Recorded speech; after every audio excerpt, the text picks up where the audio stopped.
Okay, we're recording now. That was different. I was not... Okay, I haven't heard the metronome in a while.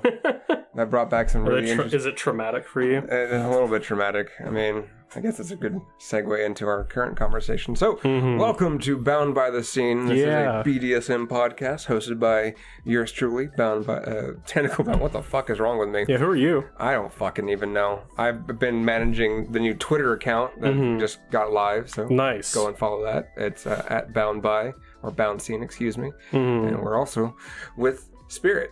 That's me. We haven't gotten to record in a while. I'm glad we're finally able to. I haven't been able to do much of anything other than school for a while. Oh yeah, you're a busy little boy. So, did you see the new and wonderful logo that we got that I commissioned? Yeah, it's pretty top tier. I thoroughly enjoyed it. Randomly put out something on Twitter, and sure as shit, someone referred me to somebody that was actually one of my I guess what are they called on Twitter? They're a mutual. A mutual, yeah. And sure as shit, they did logos for a few popular YouTubers, and I was like, hey, can you do this thing for me? And they're like, yeah, sure, cool. Thank you, Caffeine Tweaker, for the new wonderful logo. You are greatly appreciated. I'm appreciating you right now. You've highly appreciated. But just as we do the celebratory... I already cracked my drink. I didn't, so... Tiny little Red Bull crack. Yeah, I have to tone down on all of my energy drink because I've been switching over to supplements because I've been working out significantly more consistently. Right. Which is... an adventure. It is certainly an adventure. If you ever want to hit yourself, work out. I don't need help. I know. I need more help because lately I've been feeling the will to live and I'm scared. Oh, yeah. I'd watch out for that. I really would. There's hopes and dreams are definitely going to be the death of me. So, another bit of housekeeping out of the way. Excuse me.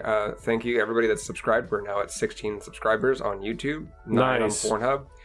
With a grand total of 1.9k views on everything. That's cool. That is amazing. Thank you all for the wonderful views. Thank you all for the comments. I've seen some of your comments. Don't think I haven't. I haven't. I've seen. Well, you don't. You can think that I haven't. We know you haven't. It takes you. I don't even think you jump on a lot of the social media stuff. Not that I'm aware of.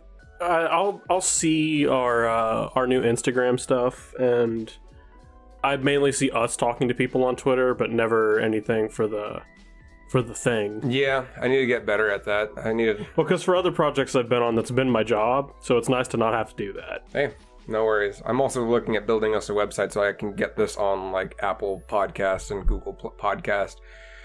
Just figuring out how to create... I wonder if Squarespace would sponsor us. I'm actually like trying to use Squarespace, but my god is it fucking confusing. This is not a plug. This is not a sponsor. We're going to do a double plug for Skillshare, too. Have a Skillshare course on how to do Squarespace. Oh, God. I wonder if they'd have that. I can probably contact somebody on Skillshare to help me with that. I'm probably just going to reach out to a YouTube buddy of mine that I'm just going to be like, hey, can you help me like figure this shit out? Because I'm confused as high hell. Like, trying to build pages, trying to even like get an RSS feed. That way I can ask Apple to like publish this shit. Yeah, it's all about efficiency. Exactly. It's all about the shit I don't have to worry about. Yeah, no, you don't have to worry about it. I'm gonna have to start worrying about it really soon if this keeps getting any bigger. So, anyway, today's topic is trauma and kink and how they kind of correspond with each other in certain regards. We've mentioned it a couple of times.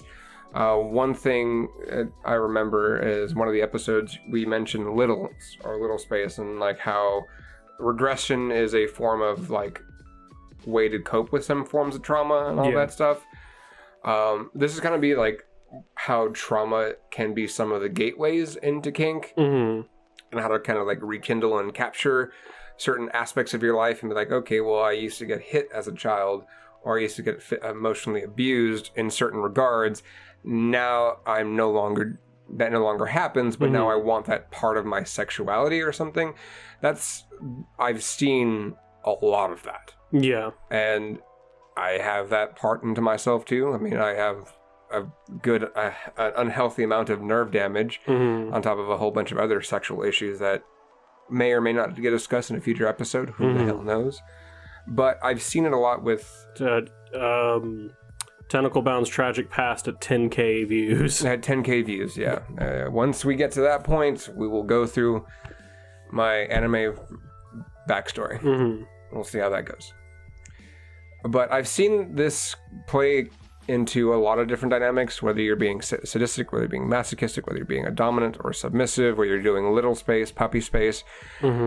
Take your pick. There's a whole lot of other things that come into play with that. So I kind of want to break that down into kind of like the joking aspect of this, because we can go and delve into like the actual like nitty gritty and the really depressing shit. Right. Like, my mommy left me in a closet for about 3 hours, and now I don't like doing... Okay.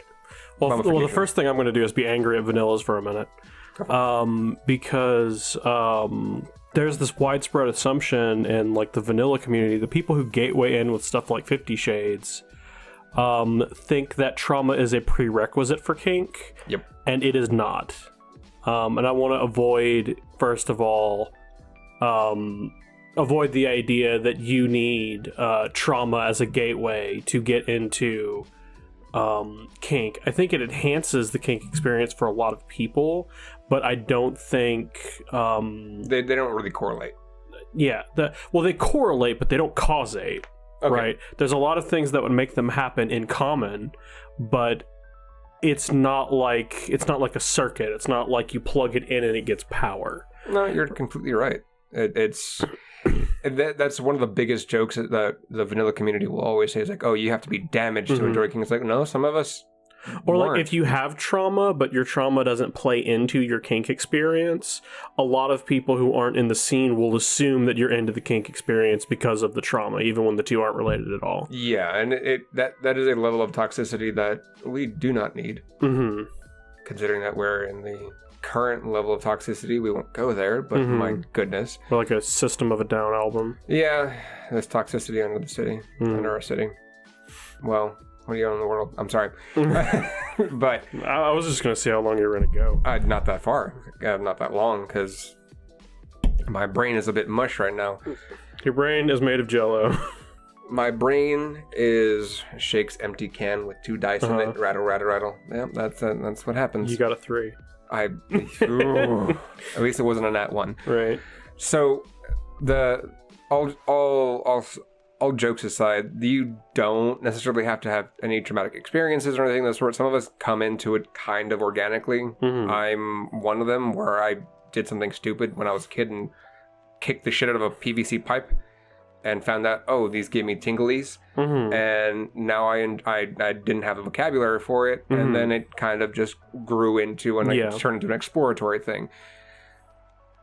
That just happens sometimes. You don't have to have a very toxic lifestyle to even come into kink. Some people come into it from reading a book. Just like you'll have people that have been married for decades that have never known a different side of anything, and then they finally find the vocabulary, and all of a sudden it's like, oh, this is a thing? We can do the thing. He's doing what to her? With candles and wax? Right. That's cool. That's fantastic. Other people do. I've met a variety of people that have had both similar instances where they've read something, they've watched something, or it was there was some other issues that when they were coming up as they were growing up, and they kind of wanted to take control of their situation, and then it goes into, you have a variety of people that come into kink in various different ways. So, all jokes aside, however you got in, welcome. We thank you for joining. But now to the funny shit. If I could even make it funny. A lot of the times when I've seen dominance and submission, that's supposed to placate into some weird traumatic event. Or at least that's what people keep insinuating in weird verbiage and weird articles about sexual exploration and how it kind of ties into like being a degenerate. What are your thoughts on anything about being a degenerate and having that kind of meld into all of that? Because we already get a bad rap. Right. And then the whole adding the traumatic, there has to be a trauma significantly induced with it. Yeah, because I think when somebody isn't kinky, what they do is they go, why are people like that? And a lot of people believe in an ordered, systematized world, so people can't just be like that, right? It's the same thing with people that think that being gay is a sickness, right? Yeah. Like when we identified, something that's happened pretty recently is we've identified the gene structures that increase proclivity towards what kind of attractions you'll have. And there was an immediate group of people that was like, oh, cool, now we can fix people. And you're like, there's nothing to fix. Like, what are you going to do? Get somebody's genetic makeup and put it in the CRISPR? And that's kind of the idea, like designer babies and shit like that. Oh, but there's the idea that deviance has to be a thing that is fixed if it's seen as an illness. And I think that extends to how generally your less progressive people will see kinky people. So it's something we have to worry about. So they start looking for causes, right? And like the number one cause is trauma. It's something that happened during the this narrative that emerged during the 80s, because we had that's when like the lesbian element of the Cultural Revolution was in its strongest swing. Not when it was starting, but when it was getting the most strength was in that time period. And there was the idea that to be a lesbian, a man must have had to hurt you at some point, which is often true, but that's not because of anything to do with the sexual orientation. It's more to do with the fact that men are shit a lot of the time. What would you say, about 3/4 of the time? I'm not putting a number on it. Okay. You have to guess. What type of guessing are we? Are we rolling the dice on that? No, that's not a guess. I mean, this is random chance. That's fair. But degeneracy and causes for it are generally linked, because like we had this change to understanding deviance and non-normalcy through a medical lens in like started about the 1920s, and even before then, where back when like if your woman's crazy, just get her diagnosed with histrionics and she goes into the no-no cave. Like, yeah, and you want to know something interesting? Me and my roommate actually were discussing something, and we thought this was hilarious because for a good while in the early 70s, I think late 60s, early 70s, up until the early 90s, they would do shock therapy for masochism. Yeah, the irony is not lost on me. Yeah, no, probably not the masochism they want, though. Probably not, but just the concept of that you can shock the masochism concept that all pain is equivalent is also incredibly gross and icky, and I don't like it. It is. As somebody that does enjoy pain in various varieties, there's a lot of things that I do not like. I don't like my teeth being pulled out of my fucking face. I don't like my nails being ripped out of my fingers. Like it's not fun. Well, it's like a lot of it's context dependent, right? Because like if I'm sparring with somebody and you hit me in the face, I'm going to be like, ah ha ha, good one. If you hit me with the same strength while I'm walking through the HEB, I will murder you. Yeah. Out of fear, because there's somebody going around in the HEB and punching people.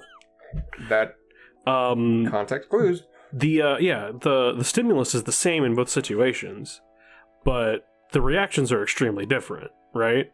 Yeah, just because somebody's gonna actually crack a whip right next to me in a dungeon doesn't mean I'm gonna turn around and go, oh, there's someone's trying to fucking whip me. It's more of a, oh, that's kind of cool. That was a nice sound. Whereas if somebody does it out in public, it's gonna be like, who shot a gun? Because they make a similar sound. Similar, not identical. I think a common tool that people will use when they're trying to attack a situation is they will strip context from it. Usually. And that is an excellent tool to make something seem like it is worse than it actually is. Yep. That actually narrows down a lot of things. Like it's something that abusers will do a lot of the time, or not necessarily abusers, but people who have the proclivity to be abusive, is you'll say something and then they will extract strip the context from it and make it super vague. You're like, man, I broke my toe yesterday, and they're like, oh yeah, breaking bones sucks. Like, we're not talking about my pain anymore. You're just stating a fact, and you're generalizing the situation. You can, in and of itself, a comment isn't bad, but the next comment's going to get further and further away until we don't have to talk about my inconvenient pain anymore, and you get to make it about whatever you want it to be about. That's bad social maintenance. That's not how you should treat your friends and family. Usually not, but people are shit, It's my soapbox, and you can't have it. I don't want your soapbox. Mine's prettier. I'm talking to you. The reason I want to discuss trauma and kink in this kind of light is because recently I've been seeing a little bit more talking about like getting therapy and then being kinky and kind of how it correlates and has been trying to. Because there's a couple of things that I've been given research on, attempting to research for another topic entirely, and it was sent to me. And I'm going to kind of plug this a little bit. Let's see here. It's called The Kinky Mind and Body, Psychobiology of Kink Trainings. So this is a really interesting thought process about the mind and body when it comes to kink psychology. And it didn't necessarily specify like trauma as a way of getting past it, but more of how to actually envelop yourself and make yourself a lot more understanding and a lot better. Because we can sit here and hark on how many times someone that is not in the kink lifestyle has made jokes, made crass comments about my lifestyle. It comes and it goes, it ebbs and it flows. Right. And it'll happen every single day. Yeah, that's part of being a minority. Exactly. But I want to kind of discuss this in a really interesting and really positive thing, because sometimes those traumatic experiences do shape our kink in a good light.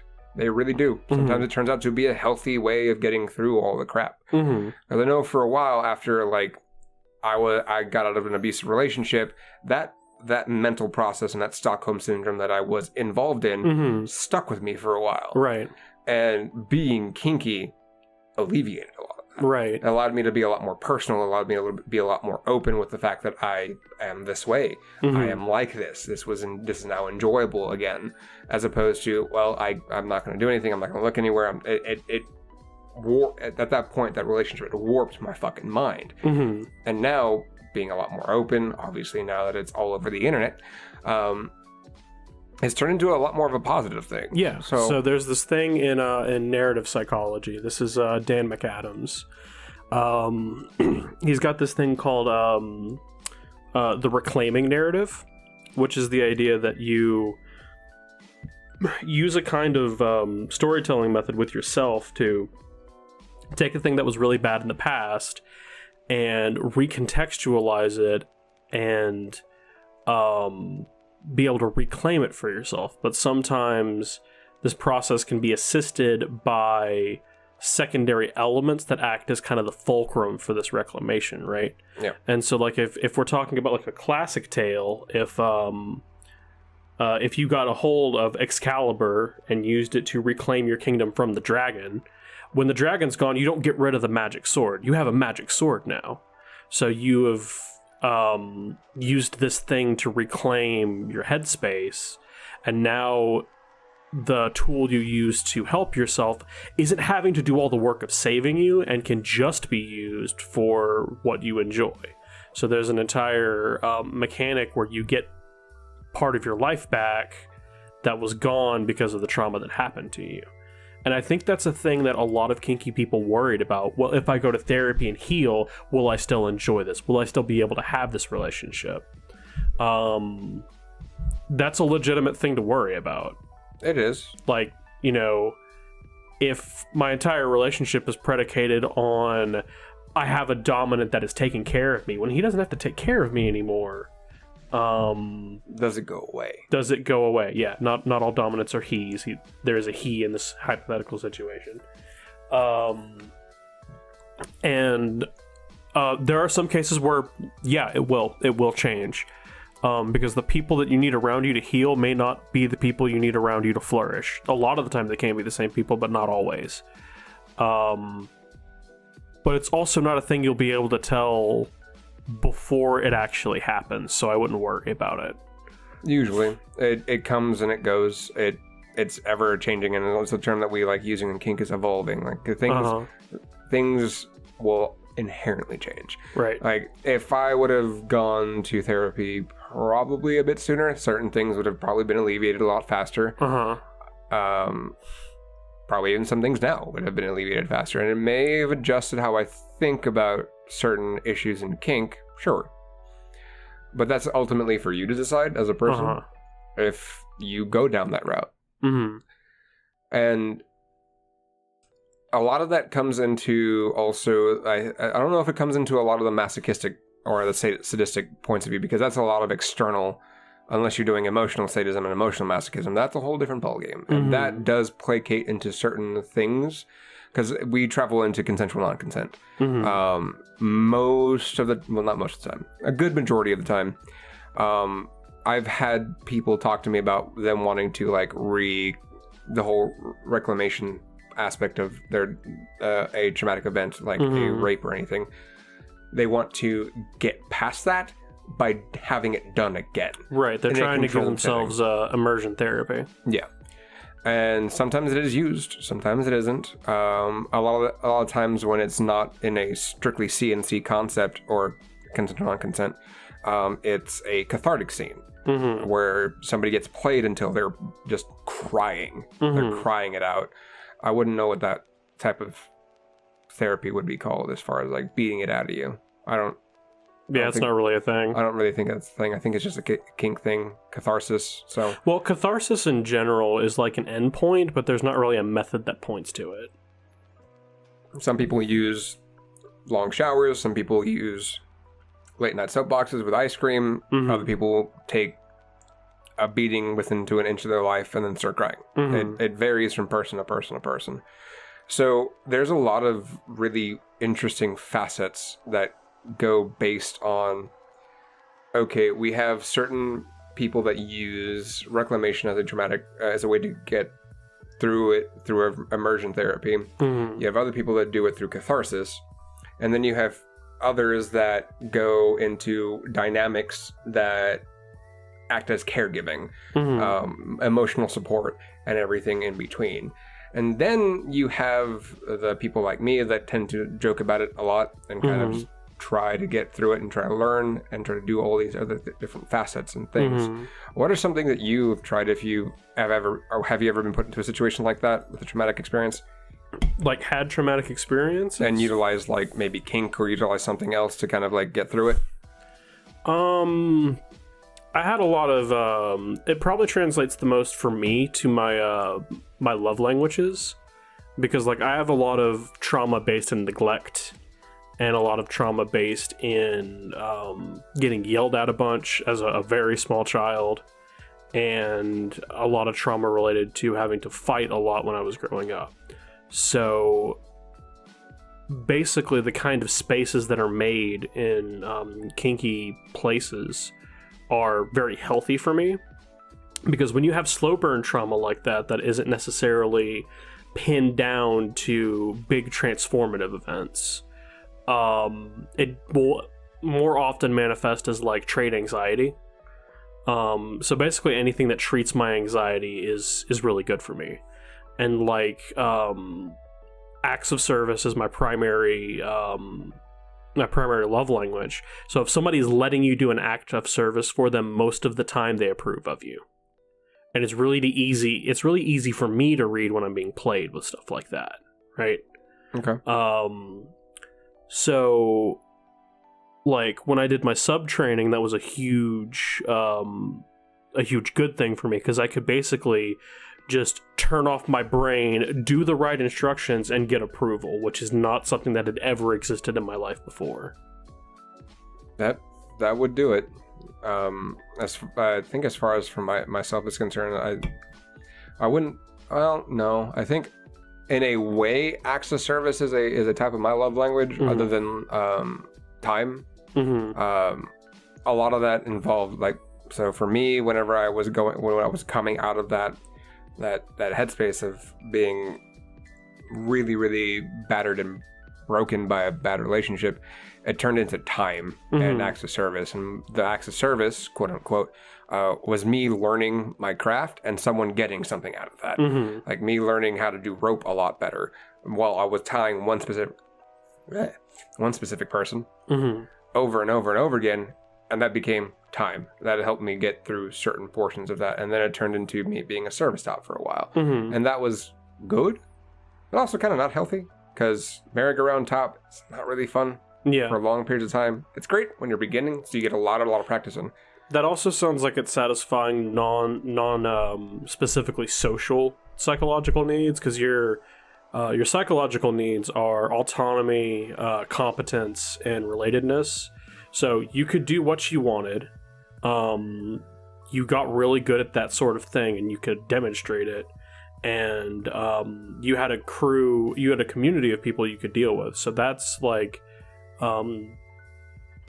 psychological need satisfaction for that entire domain just through that one practice. So that, in a sense, if you weren't getting those things in your everyday life, then that could be another medium to gain it, and that'd be really good for you. Yeah. And trauma can sometimes lock off how we access and deal with our psychological needs. Like, if you're told you can never be good at anything, even if you're demonstrating competence, you will not fulfill that need, because it is not a thing that you can prove to yourself that you're doing. You may be reliant on external proof for your competence need, which sucks. It does. And although in the end it did help out, I will say that the only thing is that I don't want to harp on anybody that does come into kink with traumatic experiences, because the community aspect of kink is a very good thing. We definitely do need it right now. It's a bit more difficult, obviously, because pandemic is still raging through the entirety of the U.S. Not like anybody cares, and it's more. This was more of a cool. You have some experiences. These are certainly valid ways to get through them, especially some of the newer kink, like baby kinksters that are coming into. There's a couple of them that are like, I've seen that they've kind of like joked about, like, everybody likes to be choked and all that. What other issues do you have? And it's just like, yeah, no, don't diminish somebody else's kink because of this, just because almost everybody really does like being choked. And that's kind of where I wanted to keep this as this is a thing you will experience. If you do, you will probably find a way to get through it. It's good stuff. Also, make sure to keep people around you that can actually help you if they have the spoons for it. It's another wonderful term I've learned over the past couple years, is if you have the spoons for it. You familiar with that term? Oh yeah, I use that term. So those who don't know, think of it as a cupboard, and you have spoons. What happens when you don't have any spoons left? You have to go wash the spoon. You die immediately. Well, you don't. That's a bit extreme. I don't think I've ever died without spoons. Basically, once the spoons run out, that means you're mentally checked out for everything external, and you need to focus on washing those spoons. So that way you can get back to a point where you can actually have the spoons to have these conversations and have these interactions with people. It's a lot more of a term for introverts in some instances. I have seen some extroverts. It's also a thing for polyamorous people. Yeah. And it's a very good way of actually just going about that entire concept of your mental health is important. And you need to focus on yourself at times. Yeah, it's like an average of mental and social energy that you have to be able to spend. And a useful thing about gaining the terminology is as soon as I started thinking in those terms, I could think of things that weren't related to people and how I could plan my day around having to do a specific thing. Yeah. If I don't have any of the spoons to even go to the grocery store, I'm not going to the grocery store. I may need energy drinks, but I'm not doing it. Right. I'm just not. There's no reason for me to do it. And if it's the same thing with certain conversations, if there's certain things that you're not mentally prepared to deal with, make that known.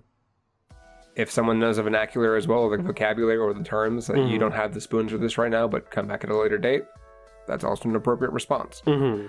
And also, someone can tell that to you too.